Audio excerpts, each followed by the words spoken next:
ক্ষমতাচ্যুত সাবেক প্রধানমন্ত্রী শেখ হাসিনা ও সাবেক স্বরাষ্ট্রমন্ত্রী আসাদুজ্জামান খান কামালকে আগামী 24 জুনের মধ্যে আন্তর্জাতিক অপরাধ ট্রাইব্যুনালে ব্যক্তিগতভাবে হাজির হওয়ার নির্দেশ দিয়েছেন আদালত। সোমবার বিচারপতি মোহাম্মদ গোলাম মর্তুজা মজুমদারের নেতৃত্বে 3 সদস্যের ট্রাইব্যুনাল এ আদেশ দেন। বেঞ্চের অন্য 2 সদস্য হলেন বিচারপতি মোহাম্মদ শফিউল আলম মাহমুদ ও বিচারপতি মোহাম্মদ মহিতুল হক এনাম চৌধুরী।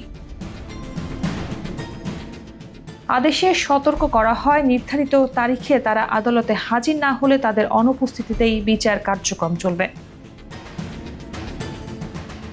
এর আগে 25 মে ট্রাইব্যুনাল শেখ হাসিনা, আসাদুজ্জামান খান কামাল এবং পুলিশের সাবেক মহাপরিদর্শক চৌধুরী আবদুল্লাহ আল মামুনের বিরুদ্ধে আনা অভিযোগ আমলে নেন।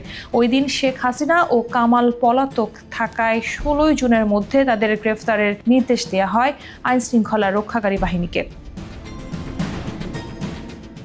প্রসিকিউশনের দায়ের করা অভিযোগপত্রে বলা হয়েছে, 2024 সালের 16 জুলাই থেকে 5 আগস্ট পর্যন্ত শিক্ষার্থী ও সাধারণ নাগরিক সহ প্রায় 1400 মানুষ হত্যার দায় সাবেক প্রধানমন্ত্রী শেখ হাসিনার উপর বর্তায়। অভিযোগে বলা হয়, এসব হত্যাকাণ্ড আইনশৃঙ্খলা বাহিনী ও সরকার সমর্থিত সংগঠনগুলোর সদস্যরা ঘটিয়েছে শেখ হাসিনার সরাসরি নির্দেশ, উস্কানি ও প্ররোচনায়।